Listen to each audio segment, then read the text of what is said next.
Assalamualaikum warahmatullahi wabarakatuh.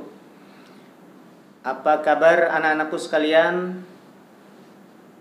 Mudah-mudahan selalu dalam keadaan sehat walafiat.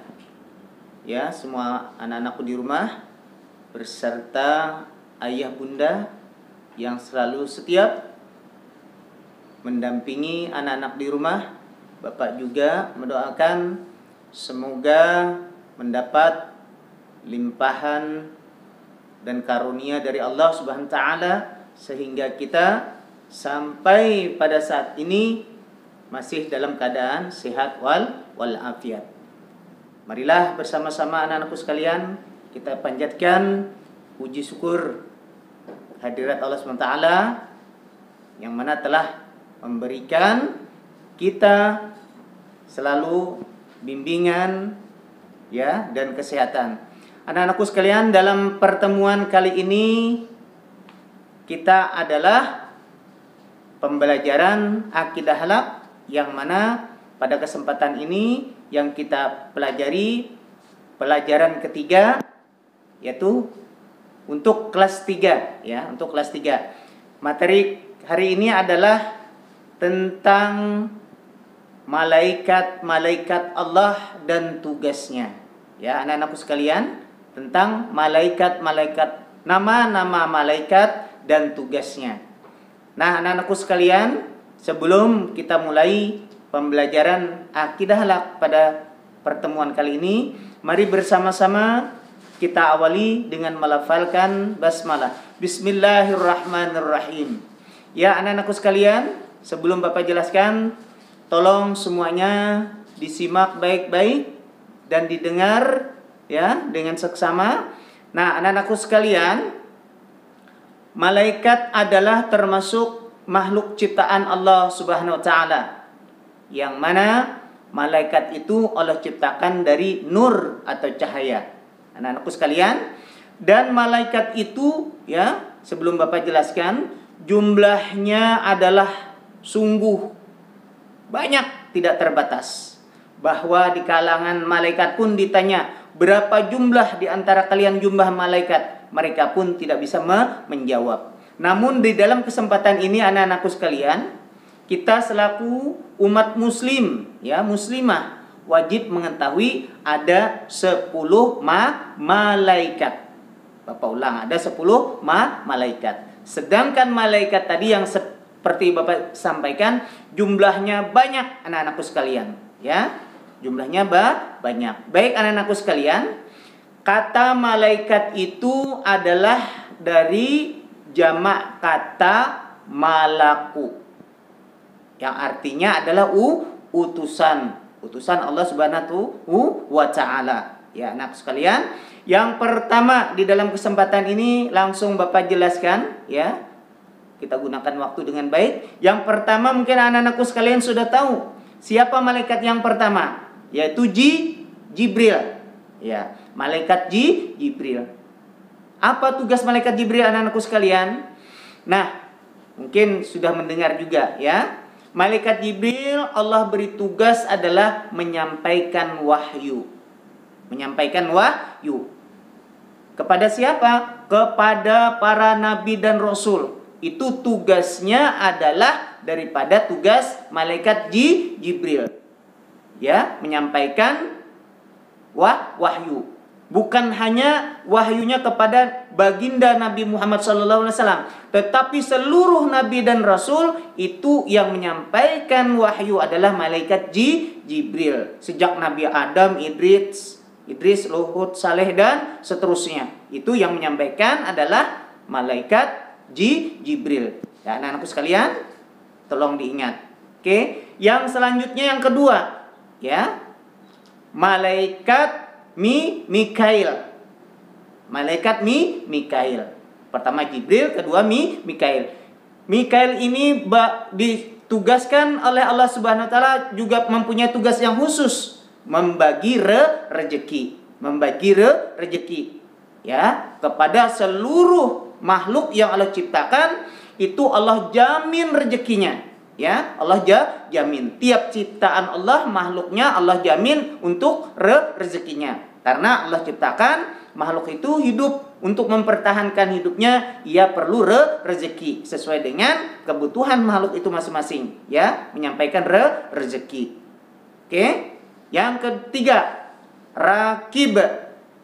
Malaikat rakib yang ketiga ini juga Allah beri tugas khusus, yaitu mencatat amal perbuatan baik seluruh manusia, seluruh makhluk Allah, babi khusus manusia. Itu dicatat oleh malaikat rakib. Nah, anak-anakku sekalian, malaikat rakib ini adalah mencatat, Allah tugaskan seluruh hamba-hambanya, ya, mulai dari sejak bangun tidur, ya, kembali tidur, semua pekerjaannya, anak-anakku sekalian, dicatat dan dibukukan oleh malaikat dan dilaporkan oleh malaikat tersebut. Ini Bapak jelaskan, ya. Itu ada pergantian shift oleh malaikat, ya. Tatkala ada 2 shift, anak-anakku sekalian. Tatkala sholat asar, nah malaikat itu mengganti shiftnya, nanti naik ke hadirat Allah Subhanahu wa taala, ya, melaporkan perbuatan hamba-hambanya. Maka beruntunglah hambanya yang sedang sholat berjamaah sholat asar. Maka kata Rasulullah, 2 sholat ini wajib kita jaga karena pergantiannya. Pertama tadi sholat asar, begitu sudah lepas malaikat rakib tadi dicatat. Nanti yang melaporkan nih ke hadirat Allah Ta'ala bukan atid, ini khusus mencatat. Tapi ada yang malaikat Allah perintahkan untuk melaporkan hamba-hamba yang mengerjakan pergantian waktu tadi, ya, asar. Kemudian subuh juga, anak-anakku. Itu pergantian juga. Di situ dicatat hamba-hamba yang berbuat amal kebaikan akan dilaporkan ke Allah Ta'ala. Lebih-lebih Rasulullah berpesan, 2 sholat waktu tadi, asar dan subuh, jangan sampai kau lalaikan secara berjamaah. Oke, anak-anakku sekalian. Yang keempat, atid. Nah, atid ini mencatat perbuatan yang buruk. Kalau rakib tadi yang baik, ya. Yang atid ini yang buruk. Semua pekerjaan hamba-hamba Allah dicatat oleh malaikat atid yang tidak baik, anak-anakku sekalian. Ya, apa itu yang tidak baik? Banyak sekali. Kita berdusta, kita mencuri, ya, dan masih banyak lainnya. Itu yang bertugas malaikat atid, ya. Itu pekerjaan yang buruk atau jelek. Selanjutnya yang kelima, Izrail. Nah, Izrail ini, anak-anakku sekalian, malaikat yang Allah tugaskan khusus untuk mencabut nyawa. Untuk mencabut nyawa. Apa itu mencabut nyawa? Mencabut nyawa adalah, anak-anakku sekalian, terjadi prosesnya manusia itu, ya, dipisahkan dari jasadnya, dari rohnya, ya, dari jasadnya dengan rohnya. Tatkala sudah diambil oleh malaikat Izrail, maka ia akan mengalami sakaratul maut, atau disebut itu, yaitu nanti mengalami suatu, ia akan meninggal dunia. Yang sering kita dengar meninggal dunia atau wafat. Yang bertugas itu malaikat Izrail, anak-anakku sekalian, ya. Jadi kita selalu harus berhati-hati dan berwaspada diri setiap detik, setiap saat. Harus berbuat amal kebaikan. Yang keenam, anak-anakku sekalian. Nah, munkar dan nankir. Ya, ini Bapak jadikan 1, 7 dan 6. Munkar, nankir ini 2 malaikat ini sama pekerjaannya. Mencatat amal baik selama di dunia dulu. Dicatati semuanya. Semua amal. Maaf, bukan yang baik. Yang baik dan yang buruk. Itu akan diperiksa amalnya oleh malaikat munkar dan nankir. Selama ia di dunia tadi, apa pekerjaannya, nanti tatkala ia sudah wafat seiring dengan pekerjaan Izrail yang dicabut nyawanya tadi, di dalam kuburnya munkar nankir inilah yang akan menanya Fulan bin Fulan, anak-anakku sekalian, ya. Nah, di dalam kubur inilah tugas malaikat munkar nankir itu menanyakan. Bahkan kita mendengar tatkala kita mengantar jenazah, ada seorang tuan guru yang menanyakan, marabuka, man nabiyuka, man kiblatuka, dan seterusnya. Itu adalah sungguh-sungguh terjadi di alam kubur, anak-anakku sekalian. Ditanya oleh Munkar Nankir. Apa ia bila ia berbuat baik, semuanya itu akan terjawab oleh amal-amal kebajikan tadi. Ya, terhindar daripada pertanyaan-pertanyaan itu karena ia adalah hamba yang soleh soleha, akan terbebas di dalam pertanyaan itu yang pernah Bapak baca dan pernah Bapak dapatkan daripada guru-guru, ya. Dia akan tidak ditanya lagi. Oke, yang selanjutnya adalah Israfil. Israfil tugasnya apa, anak-anakku sekalian? Meniup sangkakala. Nah, tiupan sangkakala ini oleh Israfil ini, ya, Israfil ini sepanjang waktunya sebelum nanti ditugaskan oleh Allah Ta'ala untuk meniup trompet itu, dia merunduk dan ketakutan. Ya, trompet itu sudah ada di depan mulut Israfil. Setiap saat itu ketakutan. Ya, apabila ia sudah disuruh memerintahkan untuk meniup trompet itu tadi, maka terjadilah yang namanya nanti disebut, ya apa? Disebut Yaumul Qiyamah, hari kiamat, anak-anakku sekalian. Ya, tugas Israfil nanti ada beberapa kali yang Allah perintahkan untuk meniup. Yang pertama, menghancurkan dunia dan seisinya. Israfil tugasnya. Nanti ada tiupan yang kedua, ya. Diperintahkannya lagi seluruh manusia, ya, dibangkitkan dari kubur-kuburnya menuju kepada alam mahsyar, anak-anak sekalian. Dan ini yang luar biasa nanti, ya. Seluruhnya tanpa mengenakan sehelai benang pun, itu dijelaskan. Artinya tidak pakai pakaian, bahkan tidak memakai alas kaki, seperti bayi yang dilahirkan. Ini pernah terjadi pada saat Aisyah bertanya kepada baginda Rasulullah, tatkala bagaimana keadaan orang di padang mahsyar. Tidak ada yang menggunakan penutup tubuhnya, sehelai benang pun tidak ia pakai. Ya, anak-anak sekalian. Baik, yang selanjutnya Ridwan. Nah, Ridwan ini adalah, anak-anakku sekalian, malaikat yang paling luar biasa tugasnya. Murah senyum, ya, murah senyum. Kenapa? Karena Allah tugaskan di pintu surga, menjaga surga. Malaikat ini adalah luar biasa ramah dan murah senyum, karena tugasnya di surga.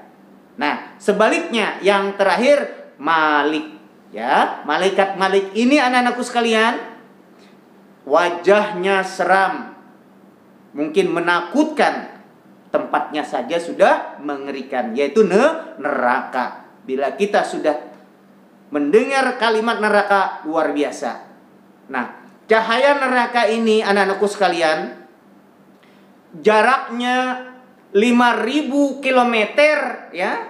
Jauhnya kalau kita ukur, tubuh kita yang hanya kena sinarnya sudah meleleh, sudah hangus, anak-anakku sekalian. Belum lagi kita tatkala dimasukkan ke dalamnya. Mengerikan, anak-anakku sekalian. Itu adalah mengenai neraka. Nah, anak-anakku sekalian, mungkin dalam kesempatan ini, ya, nama malaikat-malaikat tadi sudah anak-anak sekalian dengarkan. Ya, tolong didengar sebelum Bapak akhiri. Pertama Jibril, ya, menyampaikan wahyu. Kedua Mikail, membagi-bagi rezeki. Yang ketiga Rakib, ya, mencatat amal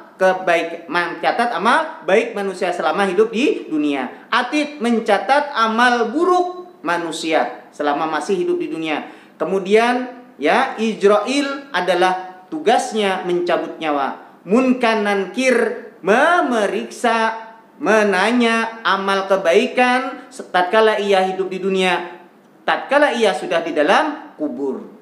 Israfil meniup sangkakala. Ridwan menjaga surga, Malik menjaga neraka. Nah, anak-anakku sekalian, itu tadi sudah Bapak sampaikan penjelasan tentang nama-nama malaikat dan berserta tugas-tugasnya. Mudah-mudahan dengan penjelasan ini anak-anakku sekalian dapat merubah sifat perilaku kita yang tidak baik menjadi baik. Sebab apa? Hidup kita mulai bangun tidur, ketidur lagi, bekerja dan seterusnya, itu dicatat, dijaga oleh malaikat. Dan itu nanti dibukukan anak-anakku sekalian. Yang baik-baik masuk catatan di bahu kanan, yang tidak baik masuk di kiri. Ini nanti diterima di yaumul mahsyar dengan pemberian masing-masing. Beruntunglah orang yang menerima catatan iliyin sijilinya nanti dari kanan atau kiri. Yang menentukan selamat tidaknya nanti disitulah anak-anakku sekalian. Maka oleh karena itu, apabila kita sudah terlanjur berbuat yang tidak baik, yang terdahulu, mari yang sekarang kita perbaiki. Anak-anakku, jadi yang tidak baik jangan kita ulangi lagi. Contoh, disuruh belajar sama ayah bunda, sama bapak ibu guru, segera dilaksanakan. Itu termasuk perbuatan baik, yang mana menjadi amal ibadah yang masuk ke kanan. Bila tidak mau menolak, membangkang dan lainnya, insya Allah masuk kepada yang tidak baik, yang kiri. Kiri arahnya neraka, kanan arahnya surga. Inilah yang menentukan anak-anakku sekalian. Mudah-mudahan anak-anakku dengan mempelajari ini, sikap kita, perilaku kita, akhlak kita menjadi baik, sesuai apa yang diperintahkan Allah Subhanahu wa taala. Mudah-mudahan anak-anakku sekalian, Bapak berpesan selalu juga menjaga itu tadi kesehatan, karena kita masih dalam kondisi yang belum 100% bisa bertatap muka. Selalu menjaga kesehatan, memperhatikan protokol kesehatan dengan cara mencuci tangan dengan sabun di air yang mengalir, menggunakan masker tatkala kita keluar rumah. Demikian anak-anakku yang Bapak bisa sampaikan. Mari bersama-sama kita akhiri pertemuan ini seperti biasa dengan mengucap hamdalah. Alhamdulillahirabbil alamin. Akhiru kalam. Billahi taufiq wal hidayah. Assalamualaikum warahmatullahi wabarakatuh.